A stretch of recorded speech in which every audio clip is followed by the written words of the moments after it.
Hi there. In this video, I'm going to show you how to model this bathroom using FreeCAD. You'll see that even with very little experience, you can design a complete IFC project, export it, and share it with professionals in the construction industry. As always, you can download the sketches and the full 3D model of the bathroom for free on my Ko-fi page. If you'd like to support the channel, you can make a donation. You can also support the channel by joining and become a caveman. It really helps me out. Thanks you in advance. When you open FreeCAD for the first time, you'll see a pop-up asking you to choose a language, a unit system, a navigation style, and a theme.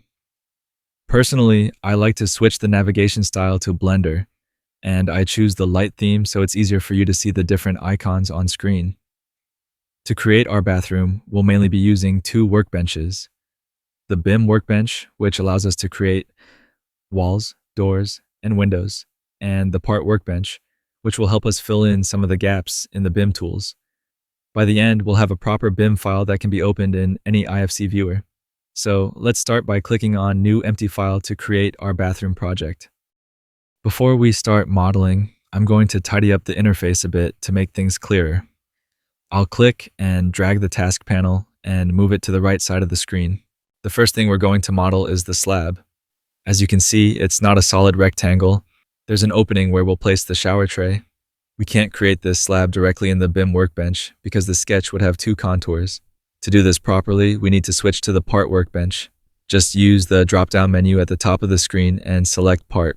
To create the slab, we'll start by drawing its outline. To do that, click on the sketch icon. In the window that pops up, we're asked to choose a plane. Select the XY plane and click OK. The view will automatically align perpendicular to the plane, which makes it easier to draw flat, just like on a sheet of paper. Next, using the rectangle tool, we're going to draw the floor dimensions of our bathroom. We'll place the first corner of the rectangle at the origin to constrain the sketch properly. Enter a value of 1700 for the horizontal length, then press Tab and enter 2500 for the vertical dimension. You should end up with a sketch where all the lines are green. That means it's fully constrained. Now we're going to create the opening for the shower tray. We'll use the rectangle tool again to draw a second rectangle inside the first one, near the bottom. Then, using the dimension tool, we'll start constraining it, beginning from the left side.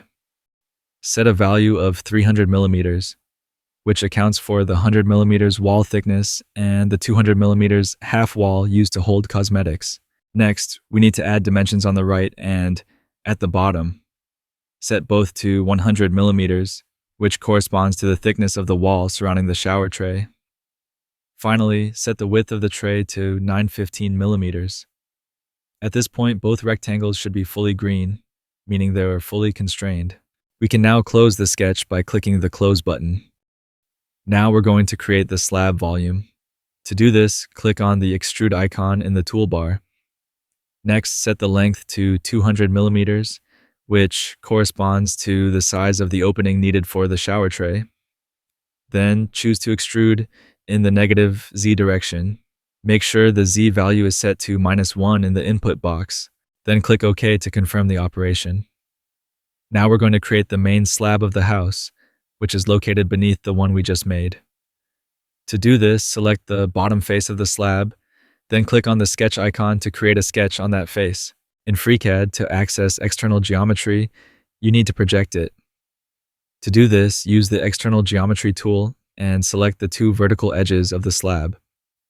Then with the Rectangle tool, draw a rectangle starting from the top left point down to the bottom right point. The sketch should turn green. You can then exit it by clicking the Close icon in the right-hand menu. Let's create its volume. With Sketch 1 selected, click on the Extrude icon and enter a value of 200 millimeters. This time, the extrusion is correctly done in the negative Z direction, so we can confirm by clicking OK. Unlike in the Part Design workbench, where different operations combine automatically, in the Part workbench, you need to union them manually. So, select both extrusions in the tree view, then click on the Boolean Union tool. This will create a single solid from the two parts. Since we're creating a BIM model, we now need to specify that the object we just made is a slab. To do this, go to the drop-down menu and switch to the BIM workbench. The toolbar is a bit messy, so I'm going to rearrange the tools by clicking and holding the icon on the left at the start of each tool group to organize them better. Now we're going to convert our fused solid into a slab. To do this, select the fusion in the tree view, then click on the slab tool. This will automatically convert our solid into an IFC slab. In the data properties, you'll see that the IFC properties have been updated. However, if you want to be precise, you should still adjust the height, length, and width values to match the dimensions we drew. So, set 400 for the height, 2500 for the length, and 1700 for the width. Now that the slab is finished, we're going to draw the walls of our bathroom. To do this, we'll use the Sketch Creation tool in the BIM workbench. Just like with the main slab, we'll project the slab's outlines using the External Geometry tool. Next, using the Rectangle tool, draw a rectangle starting from the top left corner down to the bottom right point of the slab. The sketch should turn green, and you can close it by clicking the Close button. Next, with Sketch 2 selected, click on the Wall tool. This will automatically create walls. In the data properties on the right, adjust the height to 2500. Change the width to 100. And set the wall alignment to right instead of center. After these changes, the walls should perfectly match the slab and the opening for the shower tray. Now we're going to place the door and the window on the walls. First, let's hide the slab by clicking the eye icon in the tree view. This helps avoid selecting it by mistake. Then click on the door tool in the toolbar. In the menu on the right, we'll adjust the door dimensions by setting the width to 750. Then make sure snapping tools are enabled so you can snap the door to the bottom left corner of the wall. Left click to place it. You'll probably see that the door cuts through to the other side of the wall. That's okay. We'll fix it right after placing it. To move the door to the correct side, we'll use the Move tool from the toolbar. Next, we need to select the base point for the move. Rotate the view so you can select the bottom left point of the door frame, then click on the bottom corner of the wall to place it in the correct position. The door should now be in the correct position. Now let's fix the Cut Through All issue. In the door's data properties, scroll down until you find the Hole Depth option. Set it to 100, which matches the wall thickness, and that's it. Now we're going to use the same technique to place the window on the opposite wall. To do that, click on the Window tool in the toolbar. In the menu on the right, set the width to 640 and the height to 960. Then I'm going to place the window at the bottom left corner of the wall and left click to confirm the position. Next, I'll position the window at the correct height. To do that, I use the Move tool, then select the bottom left corner of the window. I press Z to constrain the movement along the Z axis, enter 1080, and press enter to confirm. Then I repeat the same process to move the window along the Y axis, and I enter 200. The window is now properly positioned. We've now finished creating the structure of our bathroom. What's left is to model the shower tray, the half wall, the post, and the vanity unit. There are several ways to create these elements, but I'm going to show you the one that I think is the most efficient. We'll start with the shower tray. First, I'm going to hide all the other elements and keep only the slab visible. Then switch to the part workbench. We're going to perform a loft operation by creating 2 sketches. To do that, select the top face of the slab, then click on the sketch icon. Click OK to start drawing. To constrain our sketch, we'll use the External Geometry tool to project the contours of the shower tray. Then, using the Rectangle tool, we'll draw the location for the shower drain. You can use the Dimension tool. The shortcut is D to add constraints. We'll set a vertical distance of 700 millimeters, a distance of 107.5 millimeters between the drain and the edge of the tray, and finally, a width of 70 millimeters for the drain itself.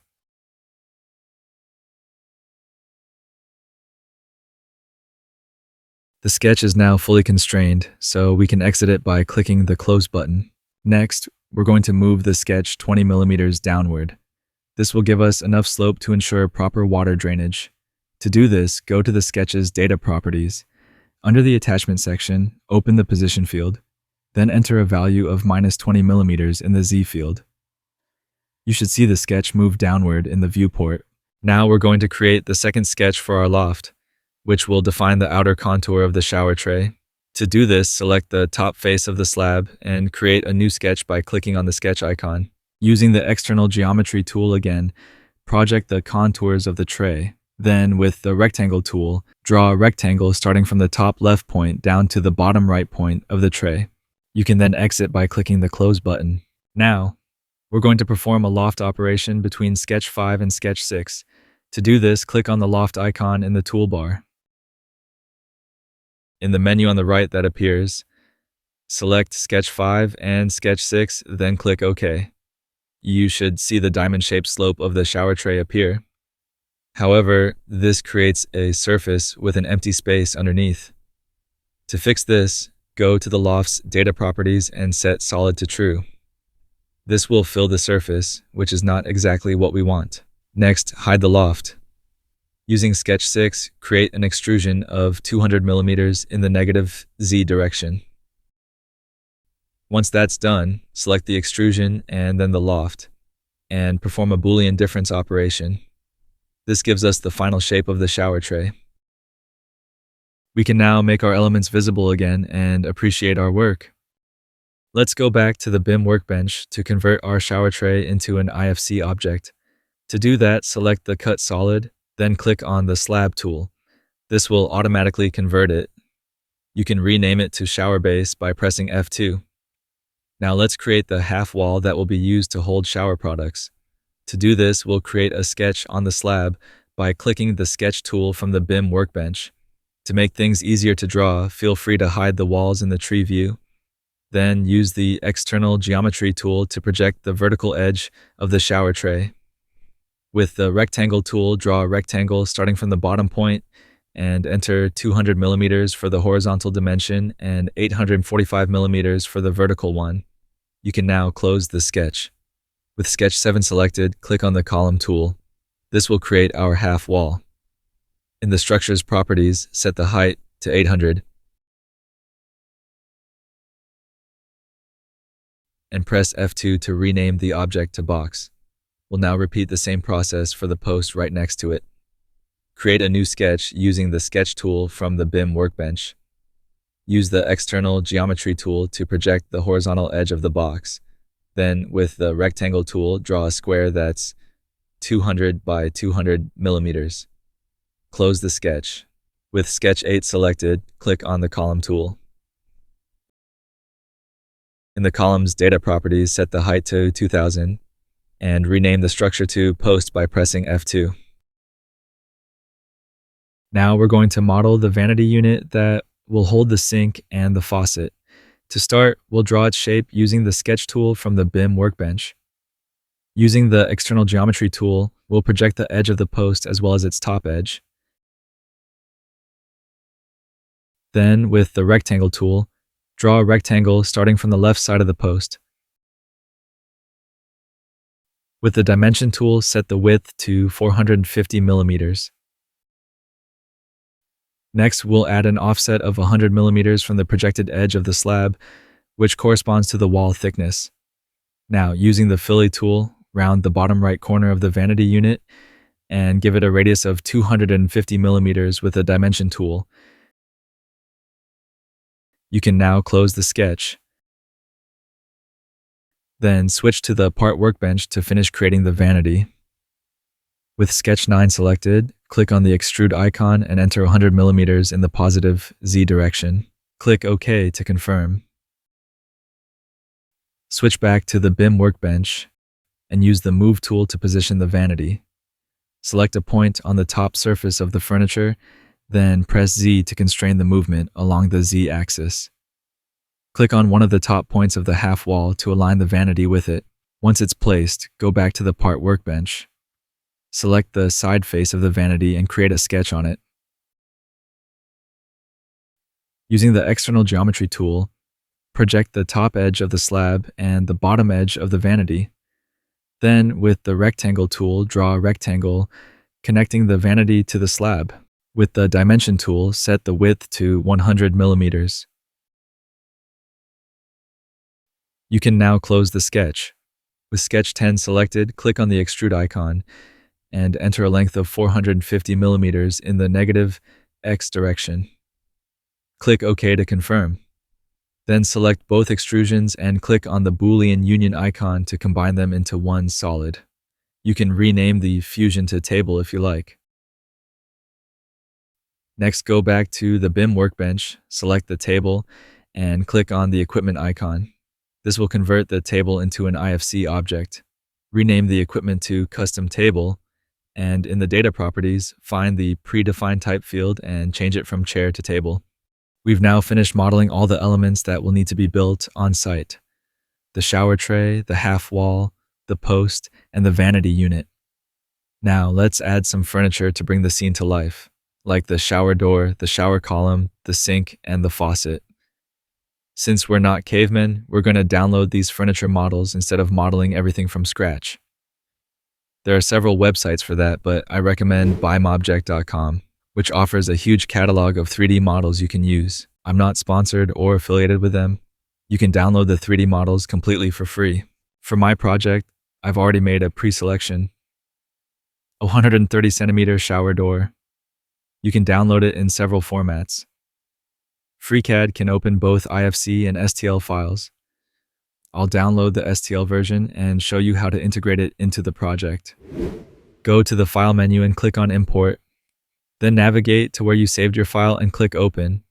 This will import the model into your project. As you can see, there's a small green icon in the tree view. This means it's a mesh object. To convert it into a BIM model later, we first need to turn it into a solid. To do that, switch to the Part workbench. Select the mesh, then go to the Part menu and choose Create Shape from Mesh. In the dialog that opens, you can keep the default settings and simply click OK. You should now see two objects in the tree view, the mesh and the shape. To keep the file organized, we'll create a folder to store all our imported STL files. You can rename it to STL import by pressing F2. Then drag and drop the mesh into the folder and hide the folder by clicking the eye icon next to it. To make sure the conversion to a BIM object goes smoothly, we'll convert this shape into a solid. To do that, select the shape, then go to the Part menu and choose Convert to Solid. A new solid will appear in the tree view. That's the one we're going to use. Hide the original shape and move it into the STL import folder. Then switch back to the BIM workbench. Select the solid and click on the door icon. This will instantly convert it into a BIM door object. You can then update its IFC type to door and set the height and width properties accordingly. I also recommend renaming it to shower door to keep the file organized. As you can see, the door isn't placed or oriented correctly. We'll start by rotating it. Select the door and use the Rotate tool. With snapping enabled, click on 2 points along the edge of the post and enter 180. This will rotate the door by 180 degrees. Next, select the door in the tree view and use the Move tool. With center snapping enabled, click on the middle of the door's edge, then click on the middle of the post's edge. This will move the object to the correct position. You'll need to repeat the same process for any other furniture you want to add to your project. I'll now add a shower column, a sink, and a faucet. Since the process is exactly the same as for the door, I'm going to speed up the video, but feel free to slow it down using the video player controls if you'd like to follow along more closely. I want to take a moment to thank you for watching the video all the way through. Feel free to let me know in the comments what kind of tutorials you'd like to see next, whether it's more on mechanical design, woodworking, BIM, or real-world projects made with FreeCAD. I really appreciate your feedback in advance.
Now that we've imported all our objects, we can optionally change their IFC attributes. This can be really useful if you need to share your file with suppliers. You can choose from a wide range of IFC categories, and you can also add custom properties. I won't go into too much detail here to keep things simple, but just know that you can be as precise as you need to be. We're now going to export our project to the IFC format. First, select all the objects you want to export. In our case, that means everything except the STL import folder. Then go to File.export. In the dialog that appears, choose a name for your file and set the format to IFC. Another window will appear. Make sure to check the box force export as BREP to ensure everything gets exported correctly. Then click OK. You can now open your IFC file with any compatible viewer. Personally, I use BIM Vision, which is lightweight and fast. As you can see, everything has exported correctly, and each object retains its proper IFC class. That brings us to the end of this tutorial. Let me know in the comments what you thought of it, and if you'd like to see a future video where I show how I added textures and created realistic renderings of this bathroom. I hope you learned something, or at the very least, enjoyed the ride. Thanks for watching.